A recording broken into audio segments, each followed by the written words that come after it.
comenzamos un ciclo de 8 programas que lleva por título Por Voz Propia. La idea es que en estos 8 conversatorios sean las dirigentes y los dirigentes sindicales los que hablen sobre los sueños, el país que se quiere construir a partir de este momento histórico que está marcado por el 18 de octubre y que abrió las puertas para una nueva constitución, que parte con este plebiscito el 25 de octubre y posteriormente en abril con la elección de los delegados constituyentes. Entonces, en este programa, por Voz Propia, queremos escuchar la voz de las y los dirigentes sindicales sobre diversos temas que son necesarios que se difundan hacia quienes conforman la fuerza principal del país, que son los constructores, digamos, los productores de la vida en nuestro país. Hoy día estamos con la dirigente María Cuellar. Ella es dirigente de la Confederación del Agro y Pueblos Originarios Ranquil, y además presidenta de la CUT Provincial de San Felipe. Entonces damos la bienvenida a María Cuellar. Y también estamos con el dirigente Manuel Martínez, quien es dirigente de la Federación de Funcionarios de la Subsecretaría de Salud Pública, FENPUSAT, y también dirigente de la CUT Provincial Valparaíso, a quien también le damos la bienvenida. Como ven, tenemos un programa en que hay dos dirigentes de distintas ramales de producción, por lo tanto la riqueza de las ideas que van a circular se van a ver, digamos, en el transcurso de este conversatorio. La primera pregunta o tema que queremos poner sobre la mesa es, aprovechando el conocimiento, el desarrollo de estas organizaciones, para ir hacia dos consultas, una a cada uno de ellos. La primera se refiere al tema de la soberanía alimentaria, que está dirigida a la compañera María Cuellar, que es un tema que aparece en muchas publicaciones y que tiene que ver con algo esencial para la vida, que es la alimentación, ¿ya? Entonces, esta primera pregunta, digamos, o tema que queremos que la compañera nos pueda contar, digamos, ¿qué engloba este concepto de soberanía alimentaria en nuestro país? ¿Cuál es la importancia? ¿Por qué tenemos que fijar nuestra mirada en este concepto desde el mundo de las y los trabajadores? Compañera, tiene usted la palabra.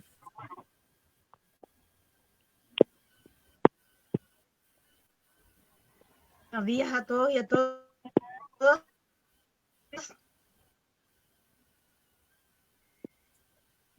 Raúl, pero bueno, comenzar, digamos, con lo que es el término de la soberanía alimentaria. Es un concepto que acuñamos todas las organizaciones campesinas, sobre todo de lo que engloba lo que es la Vía Campesina, que es una organización a nivel mundial que organiza a todos los campesinos con respecto a, y bueno, de ahí viene el desglosamiento hacia acá. Nosotros generalmente estamos organizados lo que es la CLOC, que es la Coordinadora Latinoamericana de Organizaciones del Campo, que es con las que más trabajamos, lo que es la región, todo lo que es la región americana, tanto del centro, del sur, y que precisamente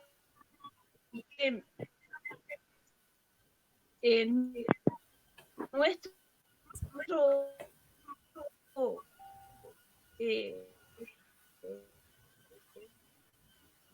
digamos, nuestro deseo, más que nada como organizaciones, es precisamente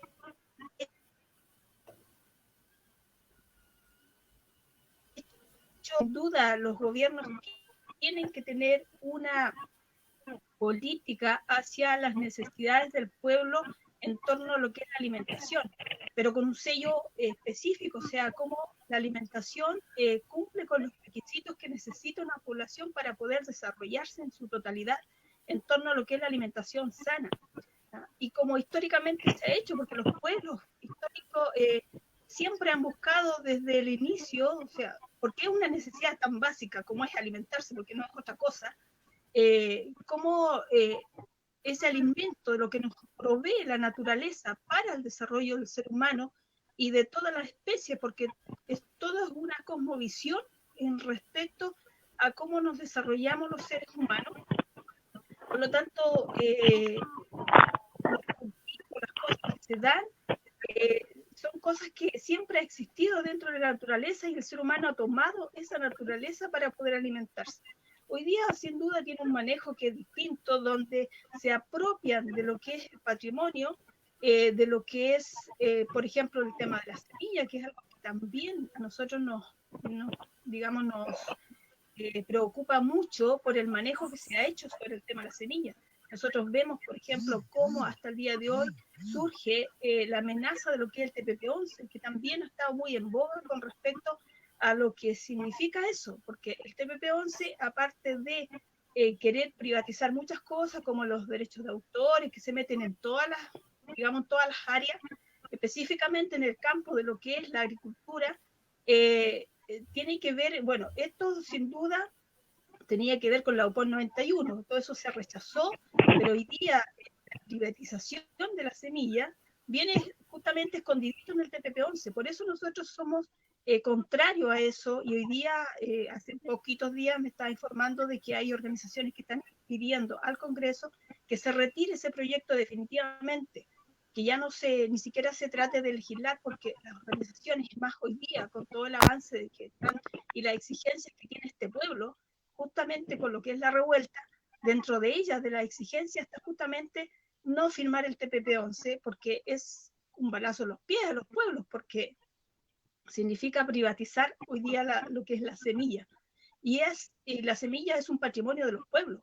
Acá nadie puede decir de que esto lo inventé, porque eso es mentira. O sea, la semilla ha estado siempre, la naturaleza ha proveído de los alimentos y de lo que es todos los recursos naturales al ser humano, por lo tanto no corresponde que ellos se apropien o existan corporaciones o personas que se apropien de esta propiedad, o sea, de esta, digamos, justamente de la propiedad de la semilla, porque no corresponde.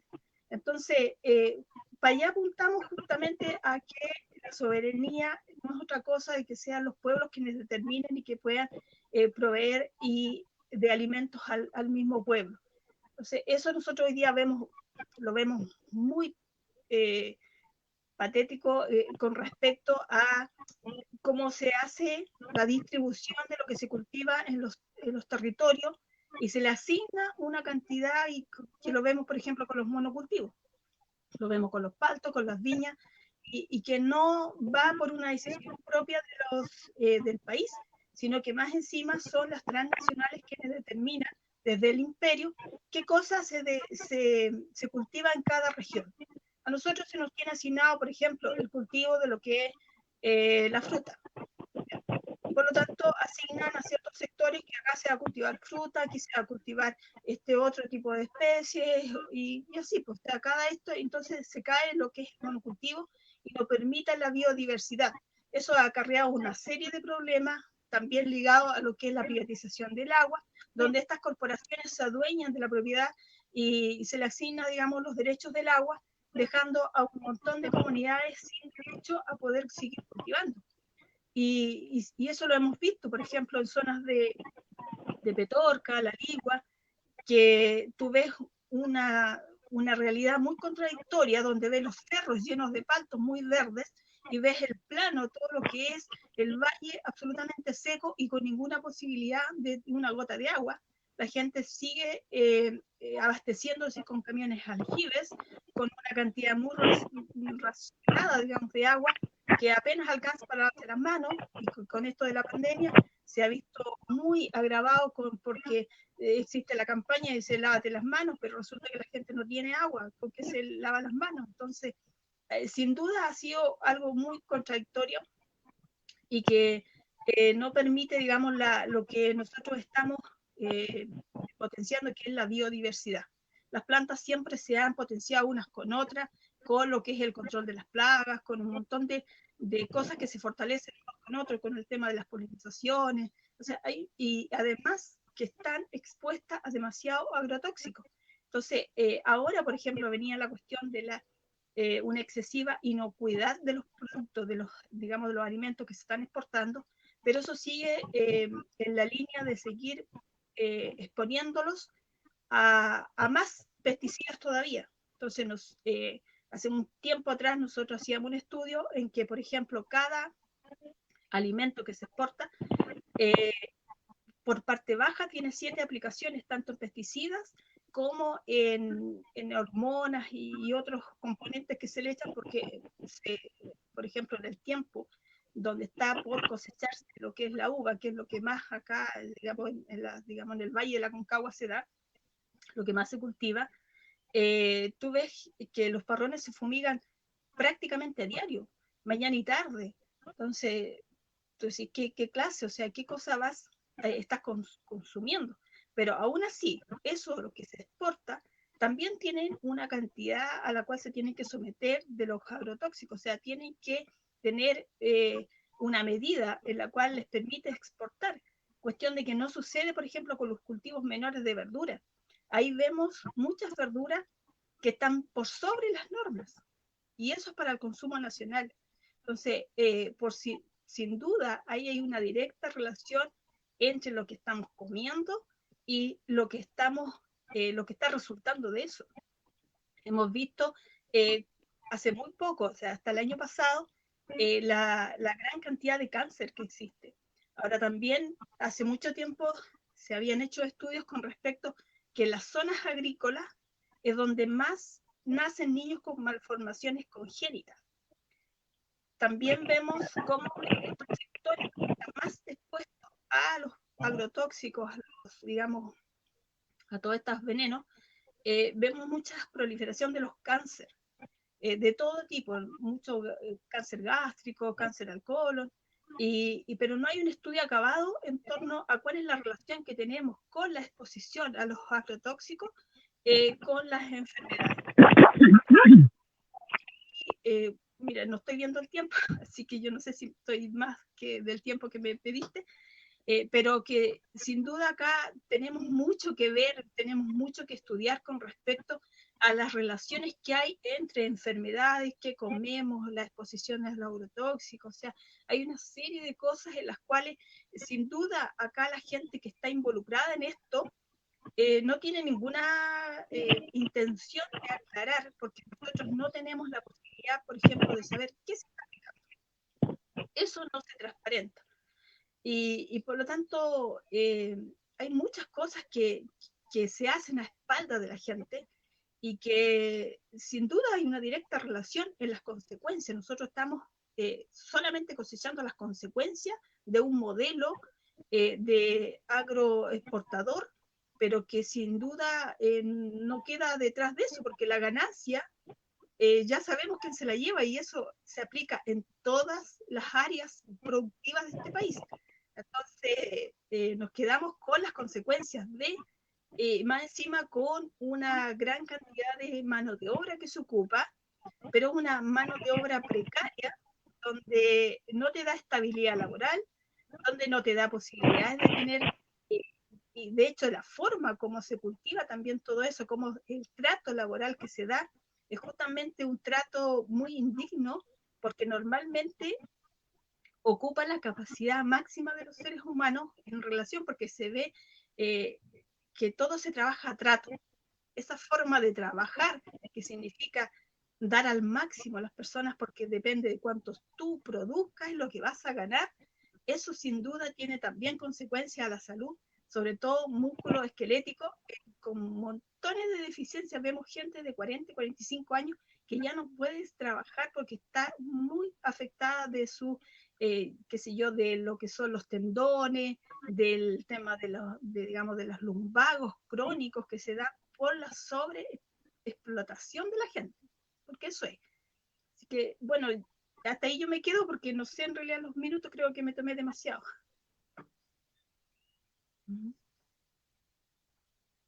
¿Me escuchas? ¿Estás pegado, Raúl? Parece que está pegado, Raúl, ¿no? Ahí, no, ahí estoy. Ya, compañera, digamos, en base a la respuesta que usted nos entregó, queda definido el tema de la soberanía alimentaria y la preocupación que hay sobre este importante aspecto de la vida del pueblo chileno y la visión que tienen los trabajadores las cosas que hay que modificar, ¿ya? Bueno, la segunda pregunta, digamos, yendo a la presencia del compañero Manuel Martínez, que es de la Global de Salud, el minuto que vivimos hoy día en Chile, provocado por esta pandemia del coronavirus, desnuda fortalezas y debilidades de todo tipo en nuestro país, a partir de lo que se ha construido históricamente hasta el año 73 y lo que viene post 73, ¿ya? En este caso, queremos preguntarle al compañero Martínez cómo se entiende la salud y todo lo asociado a la salud desde el punto de vista de los trabajadores que son, digamos, los que realizan con sus distintas especialidades y organización de lo que conocemos por la salud pública, en la atención al pueblo chileno, a los trabajadores. Entonces, la idea es poder conocer esto que nosotros llamamos salud, el derecho a la salud, ¿cuál es la visión que se tiene del mundo desde el punto de vista de los trabajadores de la salud? Bueno, primero buenos días a todas y todos, a los radioescuchas de Casa Quintil, que entiendo es un programa que ha ido creciendo poco a poco y ha ido tomándose en espacio. Yo quisiera partir justamente con lo que ha dicho la compañera Cuellar, porque efectivamente salud tiene que ver con el agro, con lo que nosotros determinamos como determinantes sociales.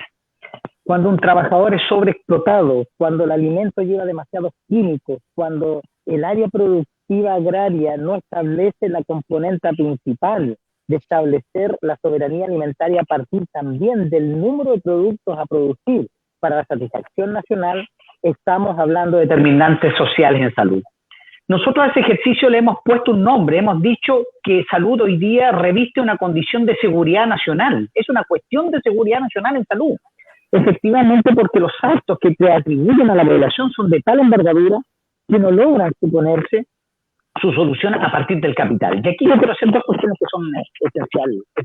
Primero, precisamos una nueva reforma agraria que garantice el uso de agua, definir los territorios cultivables, y por tanto el Ministerio de Salud va a tener una tremenda tarea allí, cual es verificar, ¿no?, las condiciones en que se producen esos alimentos a propósito de lo que la compañera Cuellar había planteado, ¿no? A esto de la sobreproducción de químicos que tienen las plantas, los agentes contaminantes sobre la salud de las personas, a propósito de este enlace que hace la compañera entre algunos actos de malformaciones congénitas, el cáncer, en fin.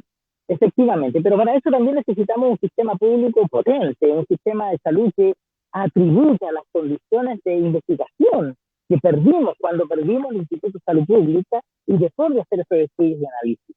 Precisamos también, a partir de allí, entender que la salud no es un componente único y exclusivamente entendido desde el subsistema, es decir, el hospital, el consultorio. No es eso, salud no es todo. Y desde allí nos planteamos que el primer elemento a conocer respecto de los procesos que pudieran advertir el derecho a la salud, tiene que haber con uno fundamental, a lo que de alguna manera yo le digo los absolutos impedecederos, ¿no? A propósito de un libro que estamos escribiendo allí y que dice relación, ¿cuál es el principio básico? La vida. Ese es el principio básico, la vida. Y el derecho secundario, uno, la salud de las personas. Entonces, basado en este argumento, nosotros tenemos que decir desde la organización sindical que efectivamente los sucesivos gobiernos ninguno ha tomado o ha adscrito el derecho a la salud como lo impusiera en la historia de la salud pública chilena y como lo decretara, y perdón la expresión, como lo decretara la gran reforma de salud del compañero Salvador Allende Gómez del año 1952. Un personaje tremendo. Fue el primero que puso en síntesis, 27 años antes de Alma Ata, las determinantes sociales, justo lo que la compañera Cuellar establece. Es decir, un hombre de una inteligencia extraordinaria, un sujeto superior en la historia de Chile, ¿no? A propósito de estos 50 años del gobierno popular. Y ahí quiero hacer una síntesis. Fíjense ustedes que al año 70, nosotros, Chile tenía 33.000 camas, a propósito del subsistema. Para atender a la gente teníamos 33.000 camas, con una población entre los 2 y los 13 millones. Hoy día tenemos 37.000 camas. Es absurdo. Es absurdo. No podemos tener 37.000 camas con una población que llega a los 20 millones. efectivamente, cuando la compañera Cuellar dice cuáles son los elementos que van sustentando esta morfología permanente de la enfermedad, teniendo un subsistema, sistema primario, sistema secundario, terciario y la autoridad sanitaria, no dan abasto para atender este tipo de complejidades, porque efectivamente el Estado se ha puesto a la disposición del mercado, se ha puesto a la posición del capital por sobre el cuidado de las personas. Por eso decimos desde la salud que debemos enfrentar una nueva reforma agraria, ¿no? Porque tenemos que generar una reforma total del sistema de salud y de todo lo que implique esta concepción de Estado neoliberal, donde el capital subsume todo, golpea todo, reprueba todo. La compañera ya lo decía, ¿sí? Cuando tenemos una organización de estados comercialmente aptos para el desarrollo y que por aquí o por acá se le puso el nombre de OCDE, preguntemos de dónde viene la OCDE, viene del acuerdo Marshall. Es decir, toda la vinculación con el imperio, como lo decía la compañera, yo creo que fue acertadísima la compañera. Efectivamente, cuando nos vienen a imponer desde el punto de vista económico los grados de producción y qué tipo de producción requerimos. Pero por favor, nosotros compramos el 80% de la producción de granos en el mundo. Nosotros compramos, porque no producimos el 80%. Entonces hay que recuperar el territorio agrario para los lentejales, para los garbanzos, para el trigo. Eso es lo que tenemos que hacer desde la medida. Es decir, la compañera que hoy ha pegado en el centro de la situación alimentaria. Y por cierto, con un organismo internacional como la FAO, que independiente, que reconozca los hechos de protección, ¿no?, sobre la soberanía alimentaria y sobre la inocuidad alimentaria, que es otro elemento exponencialmente potente, ¿no?, pero no hace juicio político de aquellos gobiernos que usan a ultranza el modelo del capital para presuponer al interior de ese territorio el tipo de producción que quiere en términos agrícolas. No hace, efectivamente, porque son organizaciones que se ven supeditadas a aquellas naciones que aportan económicamente para los procesos investigativos y para los procesos de generación de política internacional. Yo tengo que decirlo así. Aquí no basta con que la OMS diga, porque la OMS también se ve amarrada, ¿no?, por los aportes de algunas naciones. De hecho, Estados Unidos hace poco rato atrás, Trump dijo que retiraba todo el aporte de la OMS. Entonces, están permanentemente presionando. Esto quiere decir entonces que el Estado chileno como Estado debe de proveerse de las mejores condiciones para la sobrevivencia de sus naciones, de su soberanía. Nosotros no podemos pensar en que otros nos van a venir a alimentar en momentos de crisis a propósito de lo que significó el COVID-19 y lo que está significando. Y a propósito de los niveles de protección que van a ocurrir por cada uno de los estados, porque esto generó una situación económica espantosa. Es decir, muchos economistas han planteado que la situación de crisis que sobreviene puede asemejarse a la crisis de la guerra. Es decir, vamos a tener hambruna, entendiendo que a nivel mundial tenemos más de 900.000 personas que mueren al año por hambre. Eso es lo que digo, porque esa relación hay que hacerla también con el pueblo chileno. ¿Cuántos van a morir de hambre durante este periodo de crisis? ¿O cuántos están padeciendo hambre en estos momentos a propósito de la crisis? Claro, porque el Estado se ve vulnerado, porque no se afincó, porque no hubo una concepción social que viniera a proteger los derechos de la persona a partir de aquella acción que haga del Estado un Estado promotor sobre esos argumentos, sobre el acto de protección de la ley y del derecho, del aseguramiento de la ley y del derecho, ¿no? Entonces, y para concluir, efectivamente, la Organización de Salud también está golpeada por la misma estructura que plantea la compañera. Estamos diseminados, estamos separados como institución desde el punto de vista del sistema.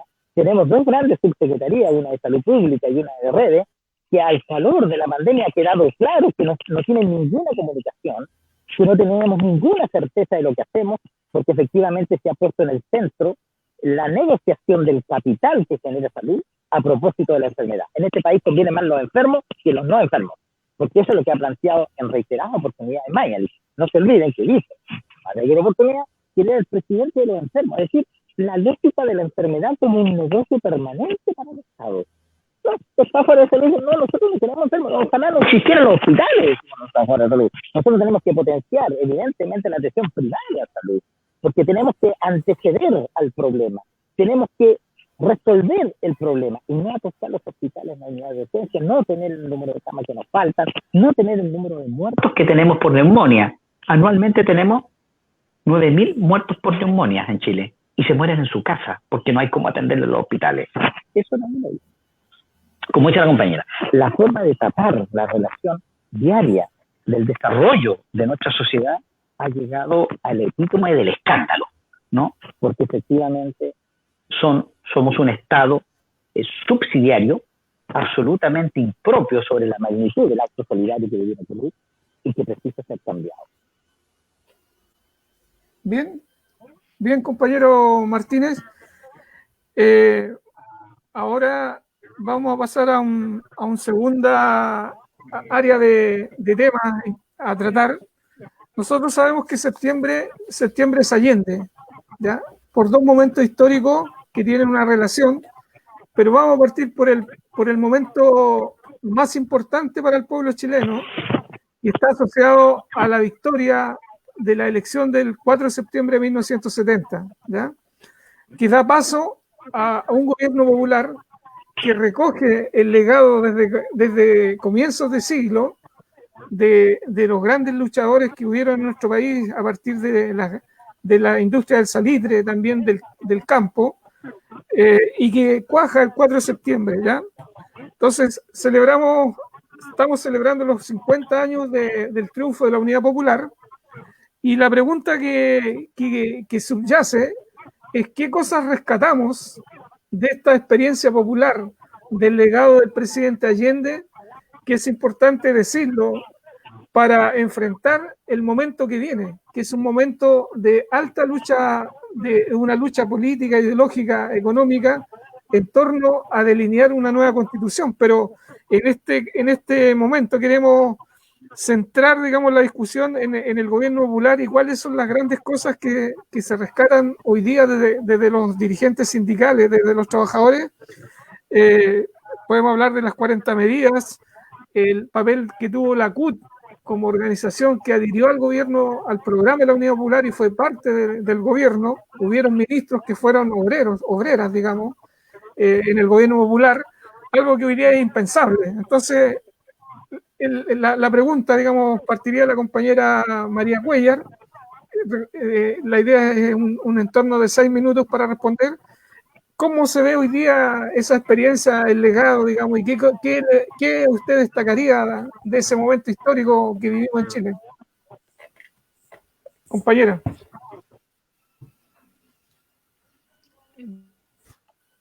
Bueno, mira.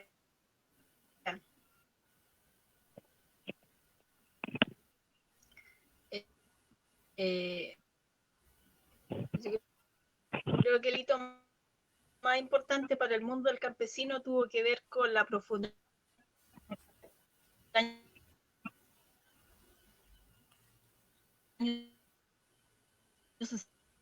Bueno, antes de eso estuvo la de Santi, que se le llamó la reforma del macetero, que no significó nada, por algo se le puso reforma del macetero, porque la tierra que se entregaba era prácticamente tierra de macetero. Digamos, el gobierno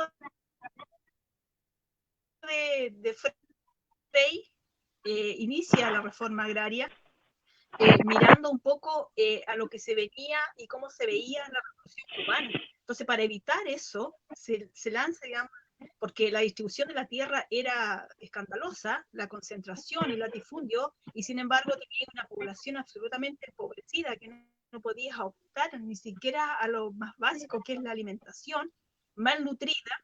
Por lo tanto, desde ahí nace la reforma agraria, con Frei, pero impulsando para un poco apaciguar los ánimos, como decir, mira, confórmense con esto. Entonces, sin embargo, es justamente el gobierno de la Unidad Popular con Allende quienes profundizan el tema de la reforma agraria, pero también se le da un sello distinto, donde se programa, se va a cultivar las necesidades que tiene este país. Por ejemplo, intensificar los cultivos, pero también se le da asistencia técnica al campesino. O sea, no es solamente a lo que hoy día, por ejemplo, como se da con la devolución, con la compra de tierra en el caso de los conflictos mapuche, que hasta hace un tiempo atrás existía el fondo de tierra a través de la CONADI para que se les asigne, pero se les compra un terreno, qué sé yo, y las comunidades ahí digamos, varias vías por las cuales, que por el conflicto, otras simplemente por ampliación de la comunidad, pero es solamente entregar la tierra, pero no hay una asistencia técnica, entonces te quedas, si no tienes recursos, no tienes cómo cultivarla. En cambio, el gobierno de la Unidad Popular con Allende era una reforma integral, donde existía la CORA, que significaba entregarle asistencia técnica, y también formar profesionales para que estos estuvieran al servicio de la producción agrícola. Entonces, también se crearon carreras en las universidades y hubo una creciente asistencia y trabajo voluntario, porque también nos vimos enfrentados a lo que fue la contrarreforma, digamos, y a todo lo que ya se venía con el bloqueo económico desde Estados Unidos. Entonces, hubo necesidad de que los mismos estudiantes, las federaciones de estudiantes, se fueran a los campos a ayudar a lo que es el cultivo y también a lo que es el traslado de los alimentos. Tomemos en cuenta que ya una vez profundizado todo esto, tuvimos el paro de los camioneros y constante asedio desde estas organizaciones para que no pudiese fluir el tema, tanto el tema comercial, el traslado, la distribución de los alimentos. Entonces, hubo muchos intentos de que esto no funcionara. Por lo tanto, las organizaciones y las federaciones de estudiantes siempre estuvieron a disposición de poder sacar adelante este proyecto. Entonces también estuvieron todo esto lo que fueron los asentamientos, que fue como la forma que se hicieron la distribución de las tierras, y donde se le asignó a cada asentamiento una cantidad de producción, y el excedente era de ellos, o sea, más o menos enfocado a lo que significa hoy día el cultivo de alimentos en otros países, como por ejemplo Cuba. En este caso, ellos tienen una soberanía alimentaria y los agricultores cultivan lo que le exige un poco el gobierno, lo que le exige la producción que es necesaria para alimentar, y el resto, el excedente, quede para ellos. Más o menos enfocado, una cosa así, pero que costó mucho implementar y que de hecho quedó truncado con todo esto del golpe. Hubieron mucha gente que se le estaba asignando en ese momento terrenos y tierras, y que quedaron revocados una vez del golpe. Hoy día, por ejemplo, como nosotros damos eso a la actualidad, es, por ejemplo, que se revise y se haga un estudio en torno a todos esos terrenos que quedaron asignados a los campesinos, y que hoy día la gran mayoría puede estar en manos de las Fuerzas Armadas, en CONAF y otras entidades públicas, y revisar todo eso que quedó ahí, o sea, porque hay una cantidad de tierra asignada y que nunca se le entregó, y esa tierra fue pagada por el Estado a los antiguos dueños, y sin embargo después la recuperaron o están en manos de la mayoría de Fuerzas Armadas, y ellos poseen una cantidad de tierras también. Entonces, el legado que deja la Unidad Popular es importantísimo, porque te da una mirada distinta, y todavía es un legado absolutamente vigente, porque nosotros lo vimos con lo que ahora es la pandemia, con esto de la destrucción de las cajas, y a la gente se le comenzó a echar en las cajas legumbres, cosa que nos dimos cuenta que la gente no consume legumbres porque también nos ha cambiado la forma de alimentarnos con toda esta de la comida rápida, chatarra, y de la rapidez que la gente, y el acceso también, pues, y ahí nos muestra que efectivamente todo lo que es comida barata, lo que es las hamburguesas de 80 pesos en el supermercado, es lo que normalmente la gente hoy día se está alimentando. Y vimos que rápidamente se desabasteció el comercio con lo que fue esto de las legumbres, y vimos cómo explosivamente subieron de precio, imagínate, los porotos a 3.000 y tanto, y te das cuenta cómo este país no distribuye ni tampoco tiene una cosa focalizada en torno a lo que es la alimentación.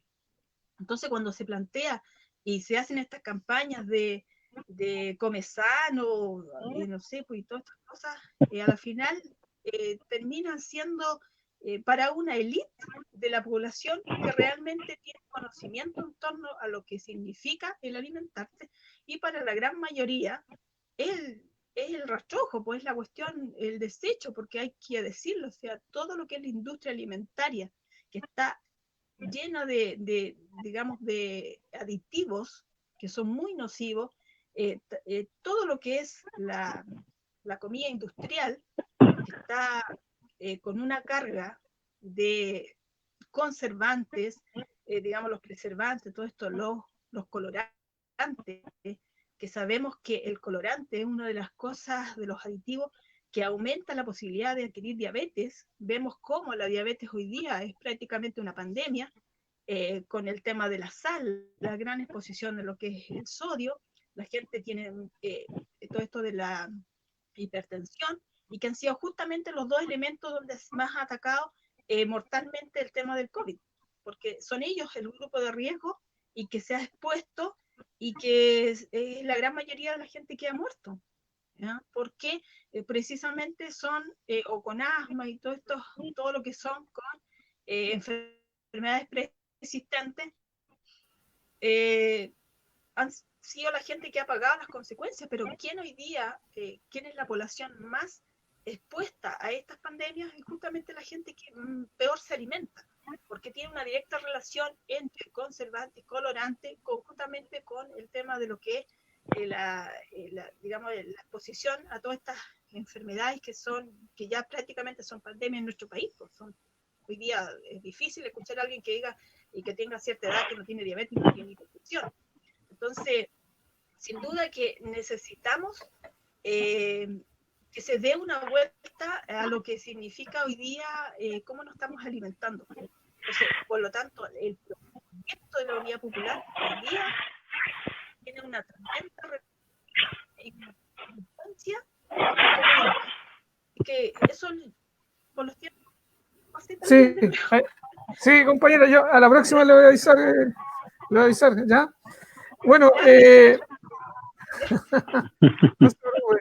Compañero Martínez, el mismo tema, digamos, importante sobre el gobierno de la Unión Popular, el rol de los trabajadores, digamos, ¿cuál es el legado que usted rescata de esta experiencia popular mirándose al futuro? Compañero Martínez. Tremendo aporte para la Unidad Popular, para los trabajadores de la salud. Desde la perspectiva sanitaria, jamás en la historia se avanzó más que en el gobierno de la Unidad Popular respecto de 3 medidas básicas.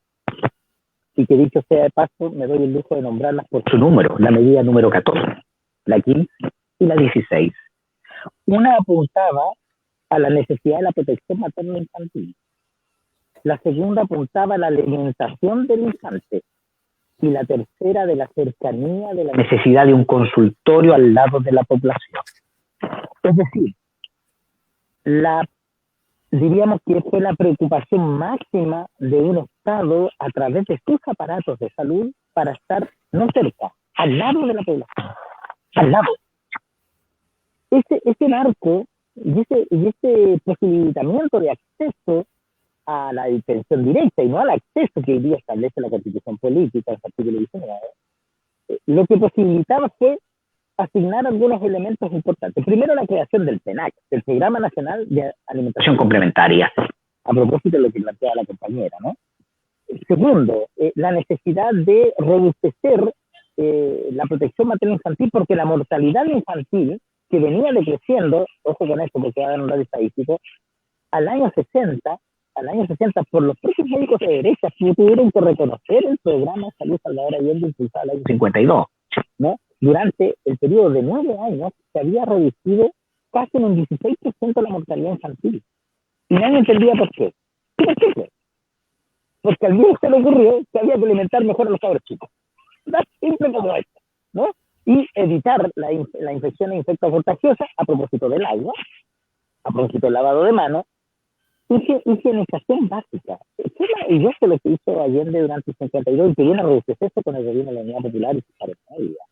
Pero yo quiero ir más allá, porque efectivamente lo que ocurre con este tránsito, y que lo expresó muy bien la compañera cuando plantea que se produce un choque violento entre lo que propiciaba el Estado de aquel minuto con el golpe militar, lo que hace, en definitiva, truncar una historia que venía en crecimiento, que venía en desarrollo, y que, dicho sea de paso, se convirtió al fin y al cabo, desde el punto de vista de salud, en una exportación no tradicional. ¿Y por qué digo esto? Si el pueblo cubano, en términos de uso en salud, lo que copió fue el Servicio Nacional de Salud. La garantía que tuvo el pueblo cubano es que lo desarrolló, lo perfeccionó y tiene uno de los mejores sistemas de salud del mundo. Lo mismo que Inglaterra. Es decir, esta idea potencial de los profesionales chilenos en una visualización de cómo sería el Estado con un sistema de salud social, ¿no? Y no mercantilizado, iba a propender a mejorar las condiciones de vida, sin lugar a dudas que así fue. Es decir, no hay contradicción alguna en plantear, y aquí me cuelgo lo que dijo la compañera Cuellar, no hay contradicción alguna en plantear que hoy mismo, si yo lo único que tengo que hacer con las 40 medidas es remozarlas al minuto de hoy, porque son absolutamente vigentes, ¿no? Y eso tiene por medida, desde el punto de vista de la observación del mundo del trabajo, y qué más que los trabajadores de salud, a propósito del COVID-19, que efectivamente estamos en una situación precaria al máximo, donde los hospitales no tienen capacidad, donde los hospitales no tienen el número de profesionales que se requiere, donde no tenemos las condiciones técnicas necesarias, donde tenemos un sistema público de atención primaria que no tiene capacidad de diagnosis, porque no tiene equipamiento para el diagnosis y desatochar las postas, porque eso es lo que ocurre. Hoy día tenemos, y ya lo decía, es decir, la ocupación de cama desde la década del 70 a la década del 2000 subió en 7.000 camas, en 4.000 camas, para ser preciso, de 33.000 a 37.000, y no hemos resuelto ese problema. Claro, muchos técnicos señalan que en ese propósito que planteó Allende fue una concepción hospitalocéntrica de la Organización de Salud, pero lo que hay que entender es que en ese minuto la cantidad de enfermos que tenía en relación a la población era muy alta también. Lo mismo que nos ocurre ahora. Es decir, la concepción hospitalaria tiene por sentido generar hospitales para el periodo que se va a suponer la recuperación y la rehabilitación y la reincorporación a la sociedad del enfermo, pero en el supuesto de que mañana nosotros podamos prescindir de los hospitales si tenemos una condición de salud potente, ¿no? Desde el punto de vista técnico, diría yo, que la gran mayoría de los grandes profesionales, al combatir la idea de Allende, presuponen a partir de la Constitución del 80 este ejercicio de imponer con diferentes modificaciones a diferentes estratos jurídicos una concepción de salud privada y que haga asunción y desaparición del sistema público por el sistema privado, ¿no? Y esta asunción hoy día también tiene su manejo medio extraño. Y digo esto porque ¿cuál es la visión y la misión del sistema privado? Es ganar lucas. No le interesa tener en su sistema aquel que no pueda pagar. De hecho, voy a poner otro dato. El sistema de salud hasta el año 73 estaba copado por el Estado en un 90%. Por tanto, podríamos suponer hoy día que el traspaso de atención tiene que haberse duplicado en relación al sector privado, porque hoy día está esa asignación. Fíjense que no. Aumentó un 18%, es decir, aumentó un 8% más desde la década del 73 al hoy. El sistema privado solo tiene el 18%. ¿Por qué? Porque le interesa solamente los recursos de aquellos que tienen plata para poder pagar el sistema privado, compañero. No le interesa.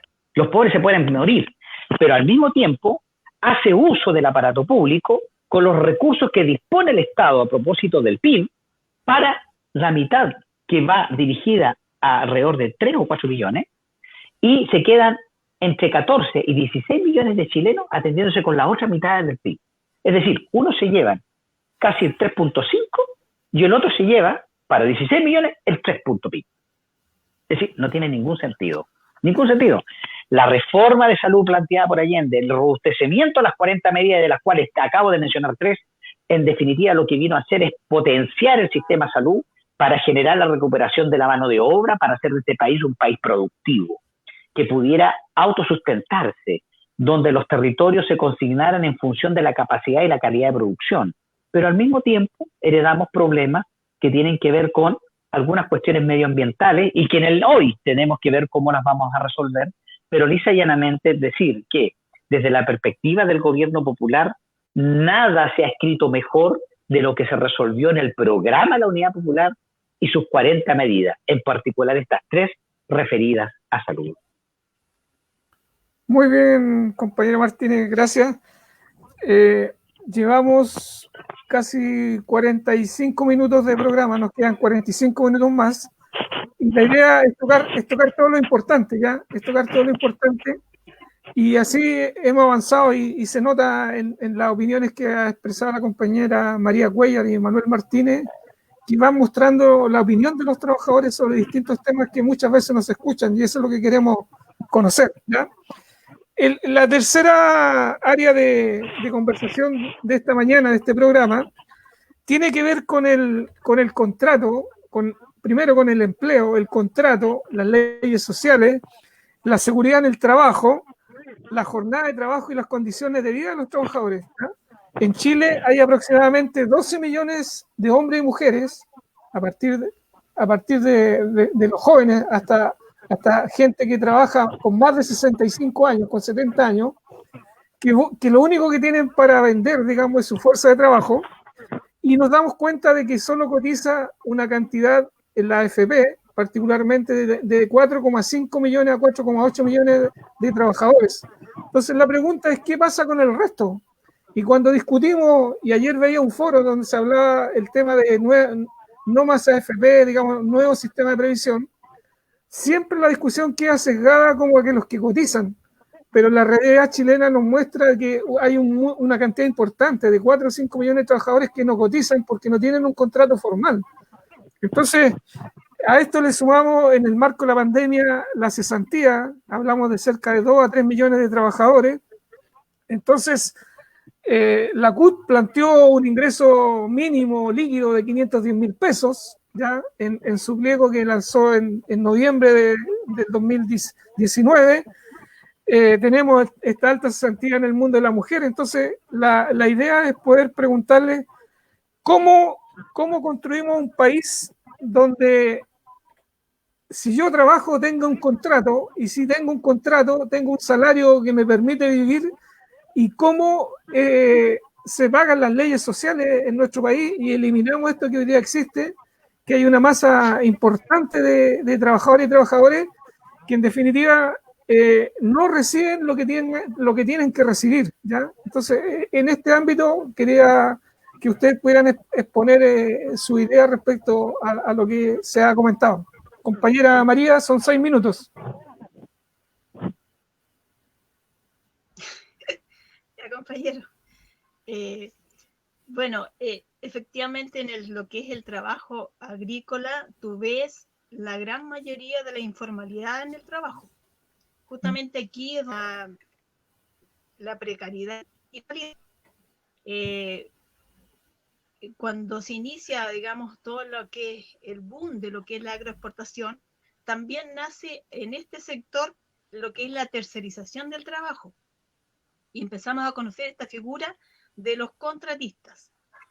A ellos se les atribuye normalmente lo que es justamente la informalidad. O sea, es la persona que, y se dan los mayores abusos, ¿eh? Porque son justamente estas personas las que normalmente son las que le descuentan digamos, la cotización previsional, las declaran, las pagan. Es allí donde, o muchas veces la descuentan, pero ni siquiera la declaran. Entonces, ahí vemos mucha informalidad y que también hay como esa, digamos, esa situación entre complicidad entre el trabajador y los empleadores también, en que le dicen, mira, si tú quieres yo te descuento, y normalmente los trabajadores prefieren que no se les descuente. Entonces, se da todas estas situaciones, tú lo ves muy cotidianamente, todas estas figuras se dan, pero ¿por qué el trabajador prefiere que no le descuenten? Porque obviamente trabaja muy poco tiempo en el año, son muy pocas las posibilidades que tiene de trabajar, y cuando lo hace de forma bastante precaria. Añadirle a eso un descuento previsional, los trabajadores por sí prefieren que no se les dé, porque eso les significa percibir algo más. Pero también está añadido a esto otro, que también existe eso de que te dicen, ya tengo la obligación de descontarle, pero cuando van a ver, justamente ahora con lo que fue el seguro de la cesantía y todo esto, se dieron cuenta de que efectivamente es muy pocas las cotizaciones que existen, y eso se ve normalmente, o sea, prácticamente está asumido como que es algo que es así. Entonces, eso no solamente se da en el área de lo que son digamos, el tema agrícola, también lo ves con la gente de la construcción, lo ves con toda esta informalidad y toda esta gente que trabaja vendiendo cualquier cosa en las ferias, los coleros, o sea, la cantidad de gente informal en este país supera con creces a la formalidad. Bueno, hace poco se incorporaron y obligaron a los que son los trabajadores honorarios a cotizar, le dieron la obligación, pero no los derechos, y eso significó, obviamente, y toda esta gente que boletea, la gente que hace, por ejemplo, los taxistas, toda esa gente cayó en esta red, digamos, de querer impulsarle dentro de lo que es la formalidad, pero sin ningún tipo de derecho. Entonces, ahí te das cuenta que efectivamente aquí hay un sistema, al igual como el tema de lo que plantea el compañero con el tema de la salud, que hay un sistema para unos pocos y que se lleva la gran cantidad del dinero. En este caso previsional también uno se da cuenta que con los bajos, digamos, las bajas pensiones, te está demostrando que es un sistema que está hecho y diseñado para otra clase de sociedad, donde la gente puede percibir unos ingresos mayores, que existe formalidad, que existe, y no para los chilenos, donde por un lado, y lo estamos viendo por ejemplo ahora, con lo que es la discusión del aumento del salario mínimo, el reajuste, ¿cómo ves la defensa que se le hace al empresario para no subir un salario mínimo que es impresentable, donde inmediatamente dice, mira, acá tenemos el IFE, que fue precisamente el ingreso donde el gobierno reconoce que lo mínimo que debiese tener una familia son 400.000 pesos para vivir en una familia de 4 personas, y por otra parte te están entregando un reajuste de 1.500 pesos, que termina siendo un reajuste cero. Entonces, ¿con qué vas a acumular ingresos de lo que es la AFP? ¿Cómo vas con ese nivel de ingreso que tiene? Y que no es poca la gente, estamos hablando de prácticamente un 50% de los trabajadores que están percibiendo hoy día el salario mínimo.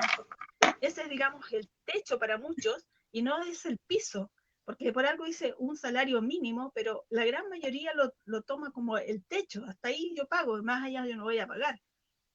Entonces, esta pandemia no solamente ha permitido para develar la precariedad y los mitos que hay con respecto a la sociedad, donde te dice, la gente se dio cuenta que la clase media no existía, que lo único es pobreza, llenos de deudas, eso es lo que existe. También te develó esta otra parte, cuando se le asigna a los trabajadores la responsabilidad de tener que costearse lo que es la cesantía, digamos, el hecho de que tener, digamos, la desvinculación del empleo y que sea a cargo del trabajador con su seguro de cesantía, y te das cuenta que en realidad la gente tiene re poca plata. El 10% también te muestra otra realidad, que la gran cantidad de trabajadores, tal como lo plantea, o sea, un 4 millones, o sea, son esos 4 millones que van a poder sacar un 10%. ¿Y cuánto de esa gente tiene? ¿Cuánto es lo que tiene acumulado? Entonces, hay mucha gente que se mostraba que no alcanzaba el 10%, entonces, ni siquiera el millón de pesos.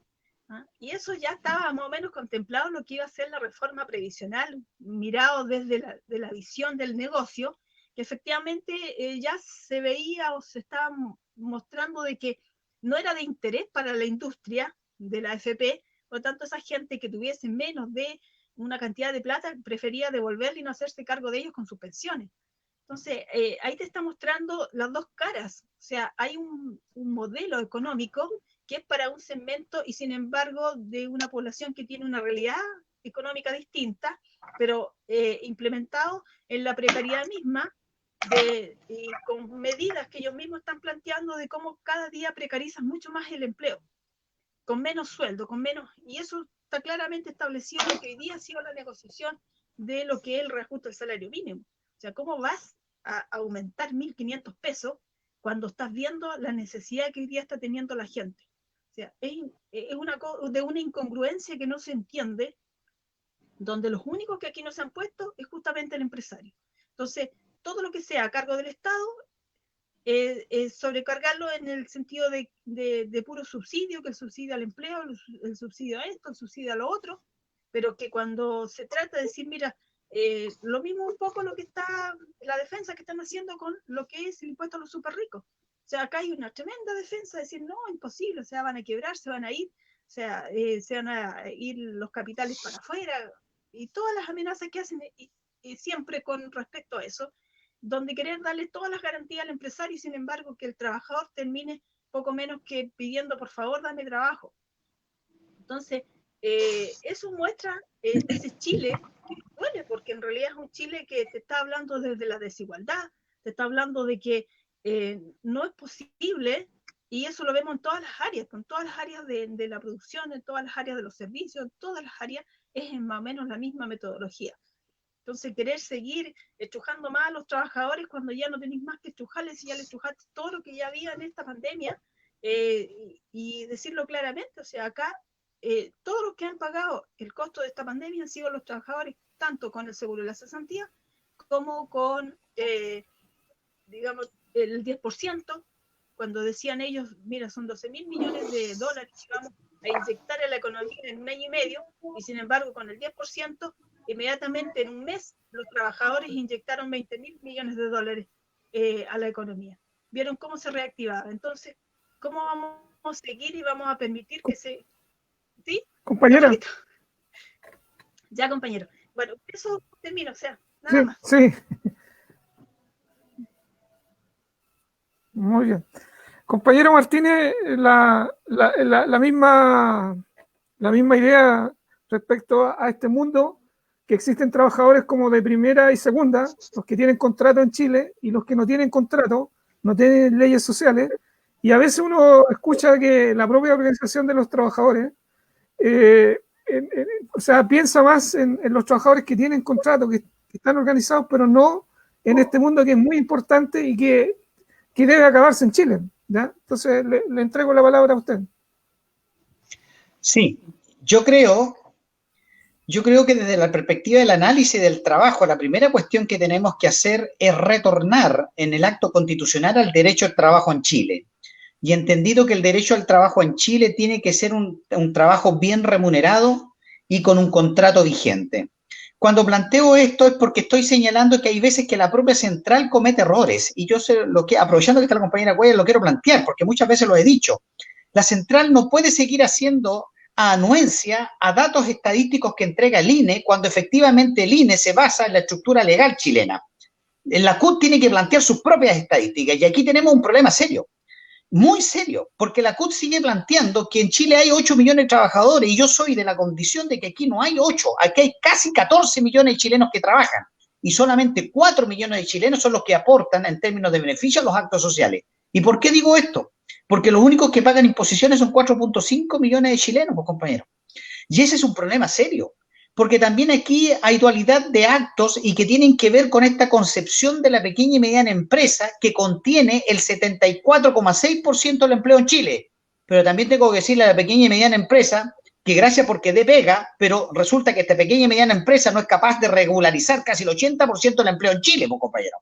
Aquí las cosas hay que decirlas como son. Aquí hay sectores que abusan del propósito que entrega el Estado, a propósito de este concepto de subsidiariedad, y por el otro lado, que como muy bien lo decía la compañera Cuellar, el trabajador, en función de tener más dinero, de traducirlo en lucas mensuales, prefiere muchas veces no pagar las imposiciones y quedarse con la plata en el bolsillo. Eso es así. Eso es así. Entonces aquí hay una gran condición a establecer un criterio desde la central unitaria de carácter obligatorio sobre la condición de empleabilidad vigente, legal, de todos los trabajadores en Chile, poniéndole la soga al cuello, primero que nada, a la pequeña y mediana empresa. ¿Por qué digo esto?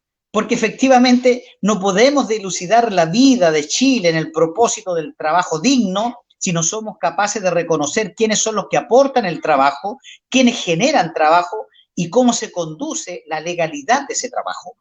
Tenemos problemas serios en eso, ¿no? Por tanto, yo creo... y para poner un ejemplo concreto, ¿sabían ustedes que la salud de Chile la sostienen 4.500.000 chilenos para los 20 millones? Eso es lo que ocurre. Eso es lo que ocurre en Chile. Porque los que pagamos el 7% somos ahí, no hay más que eso. Y ahí están los de ISAPRE y los de FONASA. En Chile cotizan para salud solamente 4,5 millones de chilenos. Por eso la salud está como está, compañeros. porque efectivamente no obedece única y exclusivamente a actos de que yo pudiera singularizar como quiénes son los responsables. Sin lugar a duda que responsables primero son los gobiernos, que lo traducen a través de la administración del Estado, ¿no? Porque yo no puedo castigar a un trabajador porque no tenga contrato, porque aquí hay una obligatoriedad común de aquel que aporta con el trabajo, que es el dueño del trabajo, ¿no?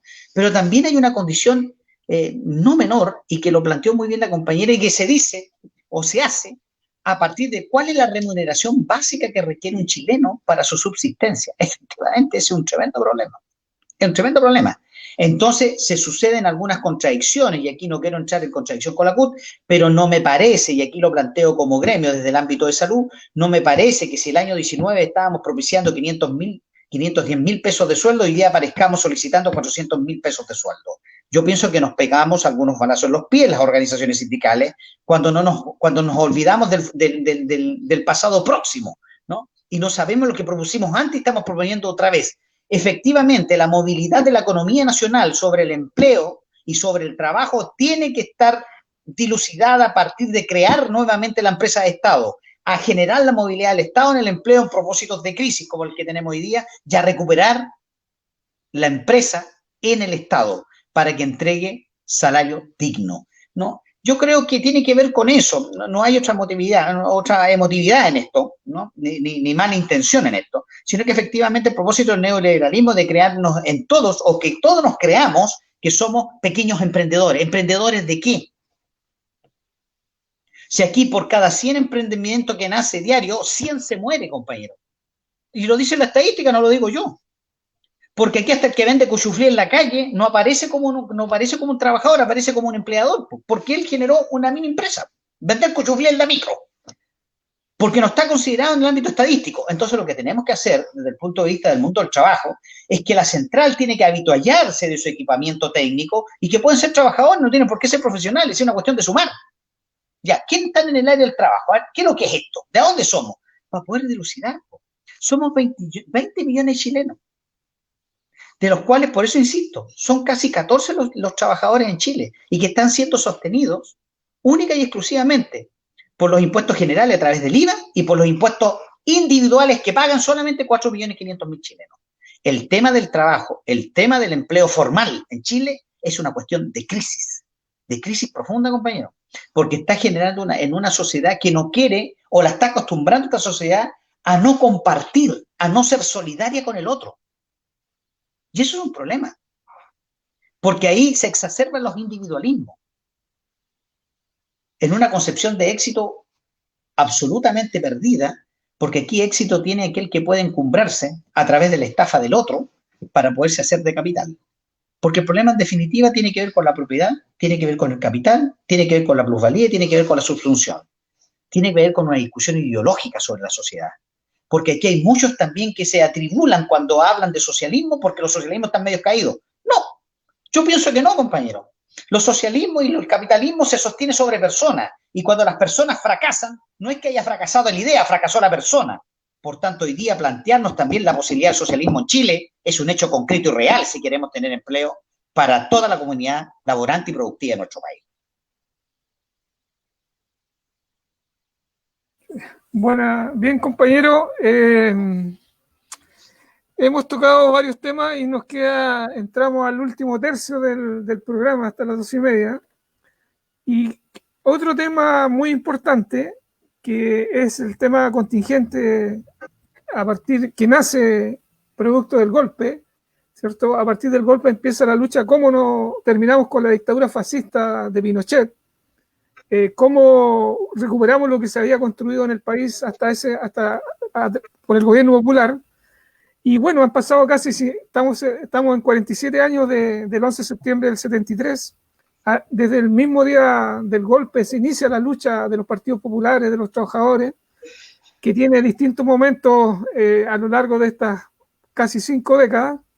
Y así llegamos al 18 de octubre, que fue un estallido, una expresión mayor de descontento con el sistema, con el Estado que tenemos, con la Constitución, con lo que estamos conversando aquí, el vivir sin contrato, digamos. Y a partir de ese estallido se abre este plebiscito del 25 de octubre, y posteriormente de acuerdo a los resultados esperados de este plebiscito, se abre paso a discutir una nueva constitución, ¿ya? Entonces, ¿cuál es la mirada desde el punto de vista de los trabajadores, de las trabajadoras, en torno al plebiscito del 25 de octubre y en torno al momento que se abre después del 25 de octubre en las elecciones en abril para crear esta nueva constitución? La pregunta que uno se hace, ¿cómo van a estar representados los trabajadores en todo este mundo que va a discutir la nueva constitución? ¿Cómo van a estar representadas las organizaciones sindicales, ya? Porque cada partido quiere, desde la derecha, digamos, hasta todo el espectro, quiere tener, digamos, a sus representantes en este momento de discusión para exponer sus ideas, pero la pregunta es, ¿quién va a representar la idea de los trabajadores y de las trabajadoras, que son la mayoría de la población, digamos, la clase más importante? Entonces, sobre eso me gustaría que ustedes pudieran expresar sus opiniones para conocer, digamos, lo que dice el programa por voz propia, lo que piensan las y los trabajadores. Compañera María Cuellar. Bien. Compañero, solamente responderle un poquito al compañero. ¿Sí? Con respecto al salario mínimo, digamos lo que la CUT está proponiendo. Efectivamente, 400, no es que los proponga la CUT, sigue 500.000, es que hace varios, la CUT ha planteado necesidad de que la pobreza trabajador, por el hecho de solo trabajar, le alcance para vivir y llegar a fin de mes. El tema está es que justamente en este tiempo se dio esta cuestión de los 400.000 por lo que el mismo gobierno lo estableció con el IFE. Imagínate, si son 400.000 y ellos están proponiendo 1.500 pesos, imagínate 500. O sea, realmente, pero por eso mismo se están tirando la pelota para el Congreso, porque no hubo, ¿cómo acuerdo con 1.500 pesos? Con respecto a lo que está planteando, cuál es la visión que tenemos los trabajadores, efectivamente la CUT se levantó el comando por resolución, digamos, del 12º Congreso, que se hizo en enero, de levantar un comando de trabajadores por la nueva Constitución. Si bien es cierto, hay muchas amenazas con respecto a eso y a las perspectivas que nosotros como trabajadores tenemos en cómo vamos a instalar los temas. Por ejemplo, el derecho al trabajo, lo que estaba planteando el compañero justamente, eso, que es tan elemental, cómo el Estado se hace cargo de proveer el derecho al trabajo a todos sus ciudadanos, es elemental que esté ahí la Constitución. Ahora, ¿cómo vamos a instalar eso? ¿Y cuál es la garantía que tenemos los trabajadores de instalar con nuestros representantes? Es un poco lo que vamos a tener que verlo desde aquí a abril, cuando si llevamos o no llevamos candidatos, porque efectivamente estamos con las mismas bases de lo que es una elección normal a diputados, y dentro de hoy día la Constitución, los dirigentes sindicales no podemos postular digamos, a cargos públicos, a cargos, digamos, políticos.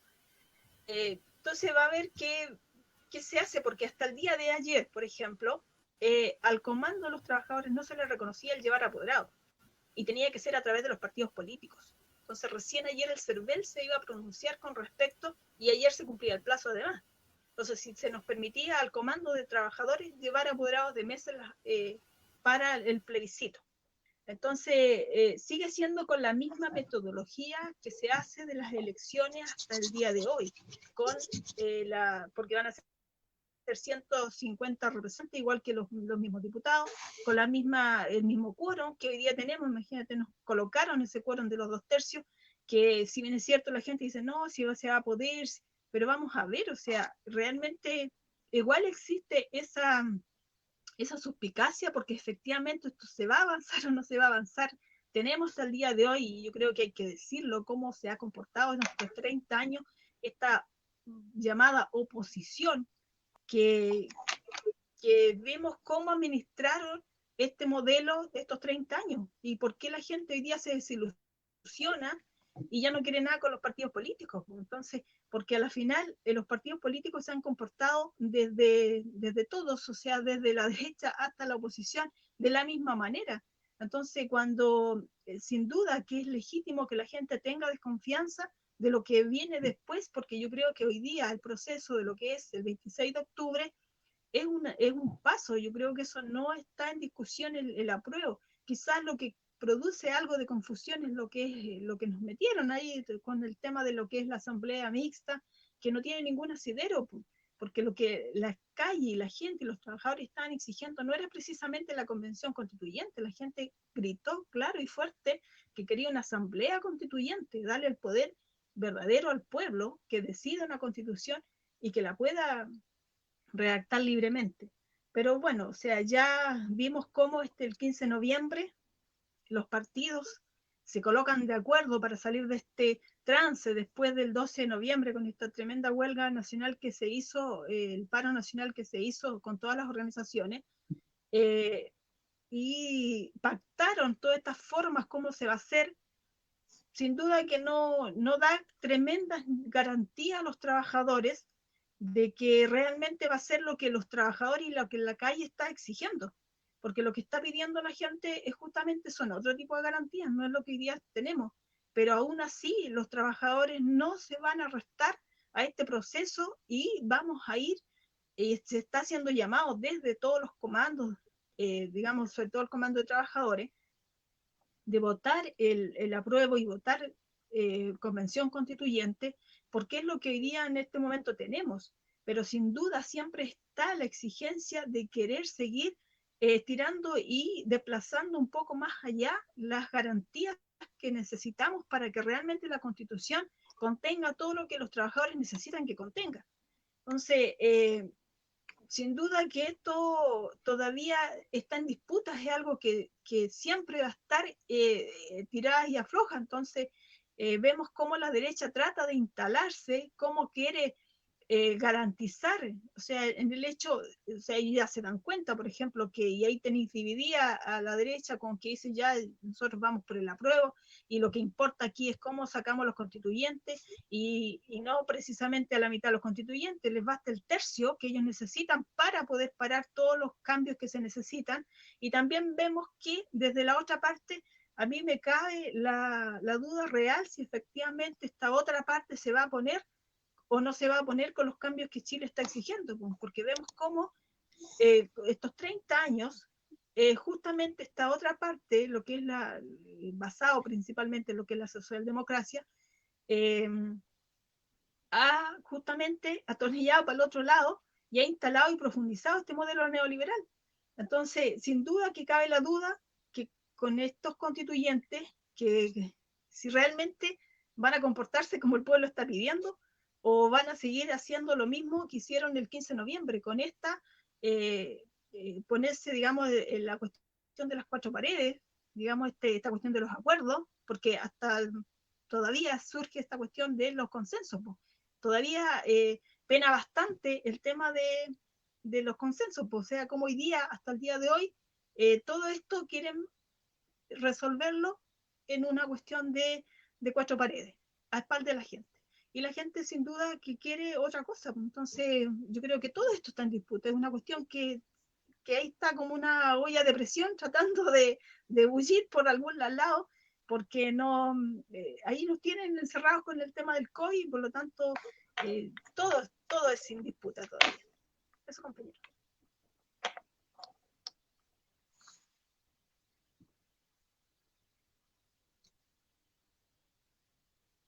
Está sin micrófono. Compañero Martínez, perdón, compañero Martínez, la misma consulta ya formulada. Sí, yo creo que tenemos dos cuestiones que no hemos sido capaces de observar.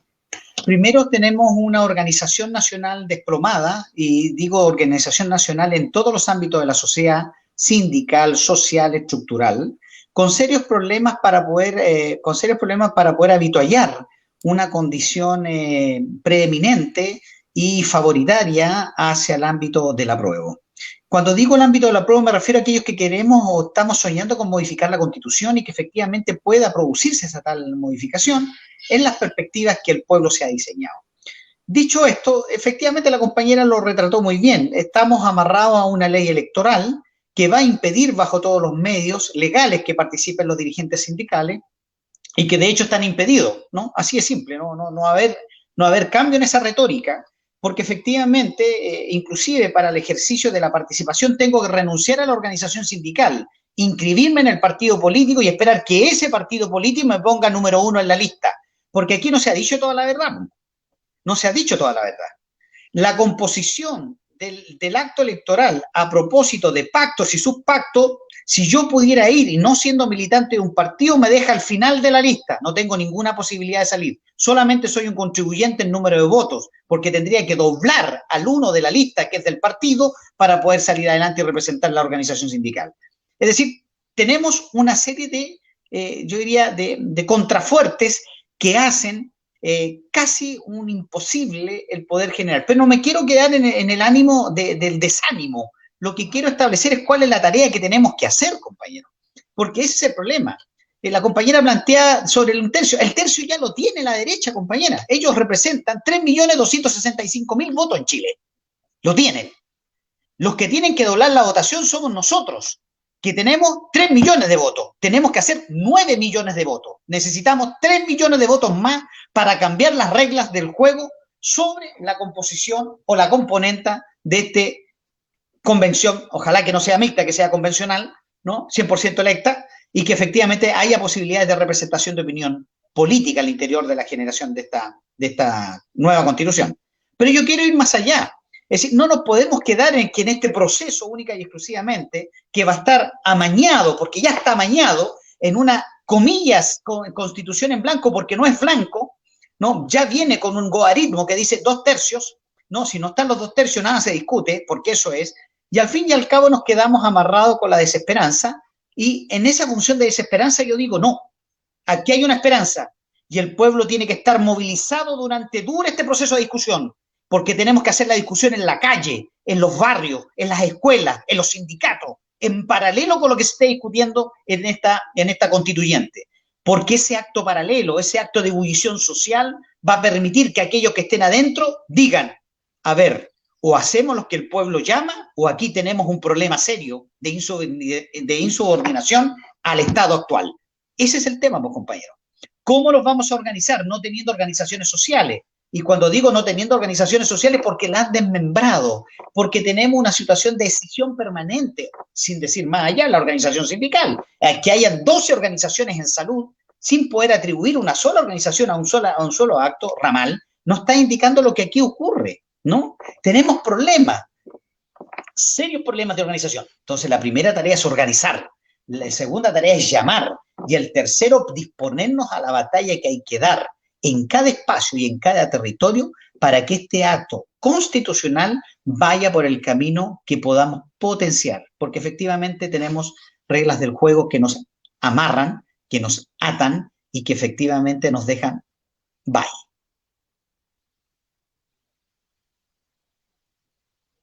Bien, compañero. Estamos a tiempo para hacer una última consulta. Yo, digamos, las preguntas, las respuestas van a tener que ser un poco más breves para que terminemos a las 11:30. A la compañera, como ella es representante de la Confederación Ranquil, digamos, y por ahí iría mi pregunta, estamos hablando de reconocer la plurinacionalidad de los pueblos ancestrales nativos en Chile, digamos. Entonces, ¿cómo ve usted, digamos, esa componente de la nueva Constitución, ya? Para centrar digamos, en un aspecto, digamos, para desarrollar una opinión más grande, digamos, ¿cómo usted ve esta participación, esta necesidad de que Chile sea un país plurinacional? Tal cual, pues realmente es una necesidad. ¿Eh? O sea, también con lo que el compañero está exponiendo, exactamente lo que se resuelve el 15 de noviembre con el tema del plebiscito, no fue algo que lo resolvieron ellos. Esto que hoy día movilizarse está bastante complicado con todo esto de la pandemia, pero por algo les decía también de que esto sigue siendo una olla a presión. O sea, efectivamente la gente hoy día ve con mucha impotencia cómo se van desarrollando distintas situaciones con respecto a los tratos que tiene, por ejemplo, Carabineros con unos y otros. Vimos cómo el tema de los camioneros, y justamente lo que está planteando con respecto a los pueblos originarios, cómo vemos que se desata esa violencia tan excesiva contra un pueblo y que evidentemente detrás de eso hay una campaña de la derecha por querer culpar de la violencia a este pueblo para poder llegar al objetivo final, que es terminar con este pueblo arrebatándole las pocas tierras que y por lo tanto el pueblo se ha identificado con esta lucha de este pueblo indígena, y por algo la bandera de este pueblo ha flameado tanto en las movilizaciones desde el 18 de octubre y se han caracterizado justamente y se han empapado de esta lucha histórica que lleva más de 500 años, porque esto en lucha, bueno, se encrudece sin duda con el Estado chileno, porque también hay que ver la historia de cómo los españoles a la final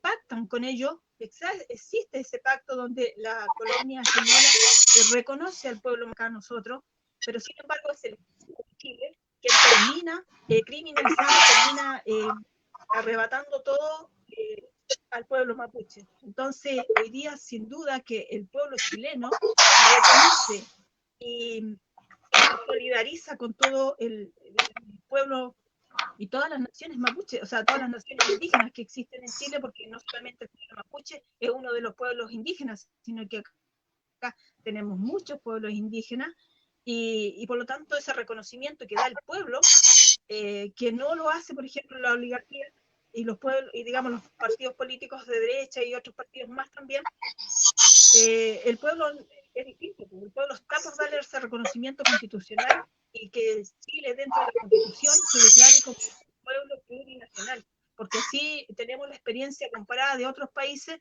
donde se le hace ese reconocimiento, y acá urge que se dé el reconocimiento a los pueblos indígenas y se termine con la criminalización de ellos. Vemos, por ejemplo, cómo últimamente estos grupos paramilitares que operan en la Araucanía han incendiado todas estas cabañas con la FARC, porque el paro camionero también es otro de las artimañas que ha usado este gobierno para avanzar en los proyectos criminalizadores que están llevando, y con toda la exigencia que hicieron los camioneros con los 13 leyes que quieren el Congreso para seguir criminalizando y seguir aplastando al pueblo para todo. Yo creo que sí es necesario y el pueblo está claro en eso, y que necesitamos avanzar con lo que es la Constitución en el reconocimiento al pueblo y crear Chile como un Estado plurinacional. Muy bien, compañera. Compañero Martínez, ¿usted cómo ve incorporado el tema de la plurinacionalidad y cómo ve la nueva Constitución que sueñan los trabajadores chilenos? Bueno, lo primero que deseamos plantear a propósito desde el marco de la salud es que la plurinacionalidad constituye 2 o 3 elementos de fuerza. Primero, reconocimiento del pueblo o nación. Segundo, el territorio. Tercero, su cosmovisión. Establecidos esos 3 elementos de base, yo quiero llamar también a la ciudadanía a través de este programa a comprender esos 3 elementos, porque son fundamentales. Es decir, lo que está en discusión cuando se discute plurinacionalidad, ¿por qué esta condicionante que pone este acto neoliberal y no constitutivo por el reconocimiento de la plurinacionalidad, que es que se está discutiendo propiedad de la tierra? Y ese es el problema de fondo que hay. Cuando hablamos sobre plurinacionalidad significa que vamos a tener que entregar territorio, y territorio a los pueblos originarios, ancestrales, nativos, y que, no, como bien lo decía la compañera, no solamente se refiere a la pacificación de la Araucanía a propósito de 1863 al 1880, ¿no? Cuando se hace ese manejo, se le quita la tierra al pueblo mapuche y se le entrega como datos y que no tenían ninguna significación en términos de escritura. Entonces, el problema es más de fondo, es más profundo, porque efectivamente tenemos que echar a la discusión de la propiedad de la tierra en Chile, a propósito de los latifundistas, a propósito de aquellos parcelistas, porque hoy día hay una condición muy particular que aquellos que son dueños de grandes estancias la están parcelando y la están vendiendo, ¿no? Y el uso de la tierra, que es el otro elemento que va a entrar a discusión allí, ¿no? Y que por ende, y como muy bien lo planteara la compañera también, va a entrar en discusión el uso de agua, porque imagínense ustedes si efectivamente cómo vamos a hacer un acuerdo, porque hacer un acuerdo de naciones entre la nación chilena y la nación mapuche, cuando tengamos que discutir sobre los afluentes del río Biobío, compañeros, porque si le entregamos lo que están solicitando ellos, y yo soy partidario de hacerlo, porque ellos tienen otros métodos de organización, ¿no? Que son bastante más organizados que los nuestros, dicho desde los Huincas, ¿no? Establecen que su territorio es el Alto del Biobío, que va desde el Maule hasta el término de la 8ª región, compañero. Entonces, vamos a tener un problema, porque vamos a tener que acordar con ellos el uso de las aguas, porque ellos tienen como principio básico sobre el uso del agua dejar los torrentes naturales, dejarlos correr. Entonces, la represación, la necesidad de agua potable, va a significar que vamos a tener que buscar otros espacios, otros territorios donde generar el embalsamiento de esta agua para no atribuirle, ¿no?, una disputa al pueblo mapuche respecto de esta plurinacionalidad si se llegara a otorgar. Yo estoy de acuerdo con ella, ¿no? Y en función de eso, efectivamente, porque estoy en disputa sobre la propiedad de la tierra, compañero. Y ese es el tema de fondo. La Constitución tiene que irse a los elementos fundamentales, a lo que yo he denominado en más de alguna oportunidad como aquellas cuestiones que pudieran significarse como derechos fundamentales, ¿no? Como aquellos que son los supuestos esenciales, la vida, el territorio, el trabajo, la dignidad, la libertad, que son los elementos principales que debe de constituir, anteceder al derecho secundario que va a ser la salud, la educación, ¿no? Esos son elementos que son esenciales. ¿Cómo conformamos, cómo pensamos una constitución política para el Estado chileno? No obstante, mirada a esa visión, tenemos que tener la visión general del nuevo Estado, plurinacional, democrático, social y de derechos. En ese ámbito de disposición, porque no podría alterar la condición primaria de uno o de otro, porque efectivamente va a cambiar la relación del Estado. Hasta en esas cosas tenemos que ponernos de acuerdo, porque todavía no logramos tener un propósito común. Yo en este sentido quisiera llamar a la Central Unitaria, siendo parte de ella, a la generación de la propuesta constitucional de la CUT, ¿no? Desde la mirada del trabajo, desde la mirada de la organización social y sindical, de cómo vemos este Chile, cómo soñamos este nuevo Chile, a propósito de la propiedad, a propósito de la propiedad social, que está perdida, a propósito de la empresa del Estado, que es fundamental para la generación de recursos económicos y abastecer y subsanar aquellos problemas sociales que tengamos en la sociedad chilena. Ese es el gran llamado que yo hago en este propósito. Por cierto, llamar al apruebo, que es fundamental, y a una convención 100% electa, y ver cómo vamos a posibilitar con aquellos partidos amigos de la organización social el poder potenciar yo diría, la primera posición en el cuadro de honor de estos candidatos, porque no va a haber otra posibilidad, compañero. Porque lamentablemente uno, al renunciar a una organización sindical en esta discusión de año o año y medio, que yo pienso que se va a extender a 2 años en el acto constitucional, deja de ser dirigente, por tanto no representa a la organización sindical al momento de prescindir de ella. Por esa razón también aquí hay una gran discusión sindical que tenemos que hacer desde la central, quiénes van a ser nuestros posibles candidatos y cómo la CUT, en un acuerdo sustancial, establece que va a seguir reconociendo la condición de dirigente sindical de aquel que se siente en la mesa a discutir como constituyente. Esas son las cosas que tenemos que hacer ahora, porque no hay más tiempo, porque se nos acaba, y a organizarse y a organizar al mundo del trabajo en función del apruebo y, por cierto, a levantar la propuesta constitucional del mundo del trabajo a través de la Central Unitaria de Trabajadores de Chile. Bien, bien, compañera María y compañero Manuel. Llega el tiempo, hemos completado la 1h30 de conversación en que el objetivo del programa se ha cumplido plenamente, porque hemos escuchado opiniones desde las y los trabajadores que a veces no se escuchan o no tienen espacio para expresarse con esta franqueza, con esta claridad, con esta intencionalidad, con este deseo, digamos, con los sueños que tienen las y los trabajadores sobre nuestro país, ¿ya? Entonces, para despedirnos, un saludo final de en un tiempo acotado para cerrar el programa. Compañera. Bien, compañeros, sí, estamos en la hora. Nada, solamente agradecer, compañero, estos espacios, porque si bien es cierto, hemos encontrado la forma de seguir comunicándonos a través de estos espacios con todo esto del confinamiento, pero que sin duda valorar todos los esfuerzos que se hacen de las distintas organizaciones, porque es lo que necesitamos, es la única voz y la única alternativa que nosotros tenemos, ya que no podemos tener espacio en los medios de comunicación masivos que ya sabemos que más encima mienten a la gente. Así que solamente agradecer ese espacio y disponible para...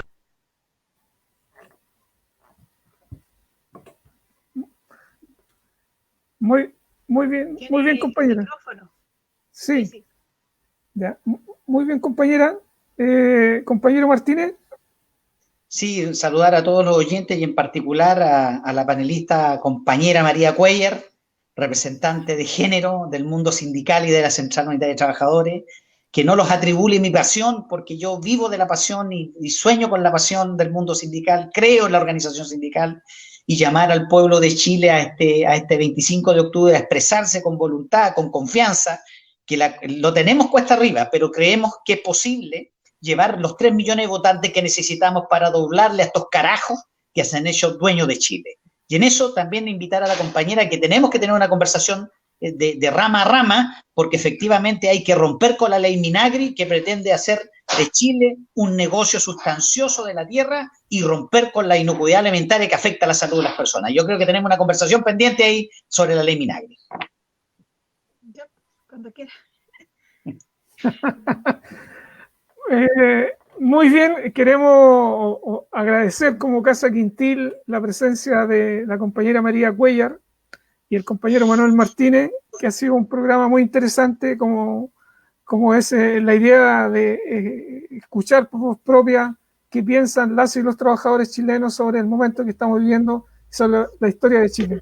Así que le agradecemos su presencia, digamos, y esperamos quizás en otro momento volver a hacer una nueva invitación para seguir conversando sobre lo que estamos desarrollando en Chile a propósito de una nueva constitución. Muchas gracias. Gracias a usted, compañero. Muy bien.